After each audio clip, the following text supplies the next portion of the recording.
All right. Today we're talking about the political solutions to some Gilded Age problems that happened before the Progressive Age and a Supreme Court case that happened during the Progressive Age. And we're going to look at the changing relationship between the government and the economy and how the government became more of that social order regulatory government that the progressives wanted.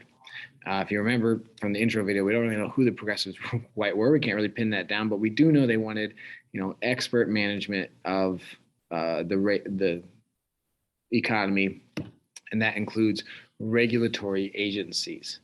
The first regulatory agency that we did was the Interstate Commerce Commission.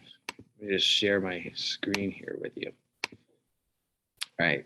The Interstate Commerce Commission was designed to regulate railroads. Now, this is before the major, kind of during the Grange era and the populist uprising of the farmers. So it looks like a populist success because they wanted, federal control of the railroads. And the big thing is that it does give, rate controls to the federal government. Eventually, though, populism isn't what we get. So it looks like this is progressivism is the populist movement, extended, but we don't get people in charge of things. We get regulators in charge of things. And it's kind of nitpicky, but there is a difference between progressivism and populism. All right, anyway, so we have the Interstate Commerce Commission, which is the first regulatory agency, that we're going to see kind of emerge. And this is part of that blueprint of progressivism. And it does allow the government to regulate these railroad businesses and control the rates. We also have the passing of the Sherman Antitrust Act, which made it illegal for businesses to engage in activities that limit competition in interstate commerce. It was worded with the way, though, that said restraint of trade. So anything that we did that made it harder to buy and sell goods across state lines was counted as restraint of trade. And because of this wording, it was actually applied to unions, because if a union went on strike, it made it so we couldn't buy or sell interstate goods. And so it busted up those unions. And it was not the way the law was intended to be written. So eventually we're going to fix that. But the immediate use of the Sherman Antitrust Act is the opposite of what it was intended to do, as a curb on big business. It was instead used for big business to curb the interest of labor.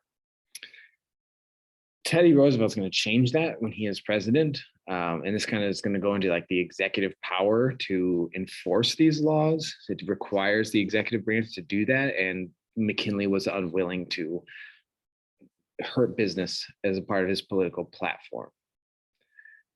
And once Roosevelt comes in and changes the way that we approach big business from the executive branch, we get the Northern Securities case. And the big question around the Northern Securities case is whether or not these railroads up in the Northwest, James J. Hill's, Great Northern Railroad, was violating the Sherman Antitrust Act. And in order to do that, they had to discuss whether or not commerce meant directly selling across state lines or anything related to selling across state lines. If you have a chicken farm and eventually that chicken is crossing state lines, are you engaged in interstate commerce, even if you don't sell the chicken across state lines, but you sell to someone who sells to someone across state lines? Unfortunately, yes, and it's ridiculous. But this is what we had to deal with in Northern Securities case. What is interstate commerce? And the Supreme Court ruled in a broad definition of the word commerce. And it says that any business generally associated with restraint of interstate commerce is under the authority of the Sherman Antitrust Law. And after this ruling, the federal government's powers begin to expand under the Commerce Clause, because if you think hard enough, almost everything you do is interstate commerce.